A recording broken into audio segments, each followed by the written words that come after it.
Have you ever wondered what you should look out for in a home inspection? Well, today we're going to go through a checklist of what you need to look out for once you're with that home inspector and looking at the home on your own. Hi, this is Connie. I'm the owner of Buy Without Realtor, guiding you with the knowledge and tools to confidently buy your own home on your own. Today, I realized that if you're buying a home on your own, that you probably have never gone through the actual home inspection process. That's typically something that a realtor would do. So I thought that I would put together a video that gives you a checklist of what you will need to look for as you're with that home inspector going through your home. And what this does is that it will help you also guide the home inspector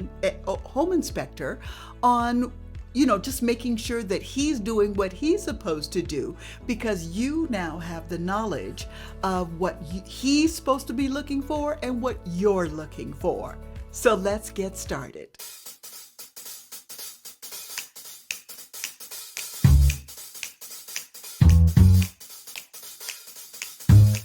Now, I know that this whole process could be very overwhelming, but let's just take it room by room. So we are going to start with the exterior of the home.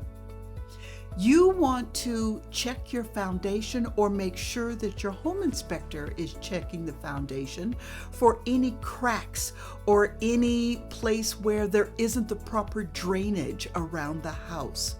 Also look to see if if it's a brick home, if there are any bricks missing, or if the siding is cracked on the home, or if there is perhaps even some paint that's chipping or peeling away. So you want to look for those particular type of issues, and you can ask the home inspector about that. And don't forget to look on the roof. Step away from the house and notice certain things about the roof.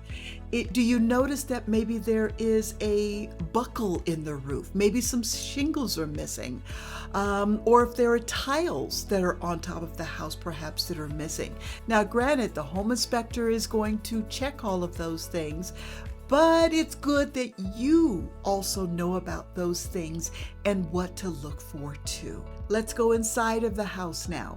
If the home that you're buying has a basement or an attic, you want to check both places, obviously, and your home inspector will do the same. In the basement, check for any signs of moisture. Walk all around the basement to see if there are any leaks. Feel the walls, look at the flooring just to see if, maybe the seller may have covered something up, but do your inspection as well. When you go to the attic, look for ventilation. Make sure that there is proper insulation, and understand everything that I am telling you, the home inspector is going to do, but you just need to keep this in the back of your mind as things that the home inspector is supposed to address. You also want to make sure that that attic doesn't have any leak. When you went outside to look at the roof and maybe there was buckling, or if the roof line just wasn't even, in the attic, you can actually see if perhaps there's a leak. You could check for a leak. Just kind of keep that in the back of your mind as the home inspector is doing what they're supposed to do. If they miss it, then you can always bring it up. But please don't act like you're a know-it-all, because the inspector really does know what they're doing. Okay, let's move on. Now let's go into the bathrooms and the kitchen. And in both places, plumbing is so important. So make sure that there is adequate water pressure. You turn on all the faucets, you flush the toilets, look underneath the sink, and granted, the home inspector is going to do it. I'm just going to say that. The home inspector is going to do all this, but these are things that you too can check out.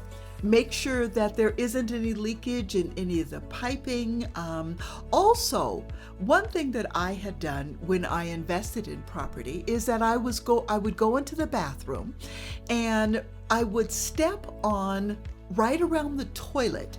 In back of the toilet, you can see if it's spongy, then there might be some dry rot or leakage going on. But if it's flat and hard, then there shouldn't be a problem at all. And granted, again, that home inspector will know, but that's one thing that I would advise you to do, because that is something that you can ask the home inspector about. Also, when you're in the kitchen, you want to make sure that all of the appliances work and that there aren't any leaks and that they're hooked up properly. So you can, I'm sure that the inspector will also do this, turn on the stove, turn on all of the faucets, check the refrigerator, look at the washer and dryer. Make sure all of those things that's in your offer that is going to stay with the house, make sure that they're in good working order. So just something for you to double check. You also want to check the walls and the ceilings. Make sure that there aren't any watermarks in the ceilings. Make sure that the walls, that there aren't any holes in the walls. Sometimes when you open up a door and somebody just, opens the door a little bit too hard, then it might leave one of those marks from the doorknob. So again, that is something cosmetic, but if it's really deep, that may be something that the owner needs to repair with some drywall. So just something to keep in mind. And the last thing you want to just make sure that you're taking a look at is the electrical, heating and cooling, or the HVAC, and again, the plumbing. Make sure that the heating, and if you have air conditioning, you want to make sure that that works as well. Your home inspector, as well as the appraiser, should be able to tell you how old the system is. Based on the age of the system, you may want to decide whether or not you need to replace it, or get the advice of the appraiser or the home inspector to see what is the average length of time that the heating and cooling system should last. I know this was a lot of information, and I just need to reiterate for the last time, I promise, that your home inspector is going to know exactly what to do. But what this does by knowing this information, it gives you the confidence that when you're even asking a question of the home inspector, that you know what you're talking about. So having that additional information just makes you more informed and knowledgeable when it comes to the entire process of having a home inspection done. Now, after listening to this video, if it just seems just way too overwhelming, check the link below in the description for that free 10-minute consultation. And if you like this video, please don't forget to hit that like button, as well as subscribe for more ways that you can buy a home without using a realtor. And remember, with a little bit of confidence, you can buy your own home with Buy Without Realtor. Thanks so much for watching, and I'll see you in the next video.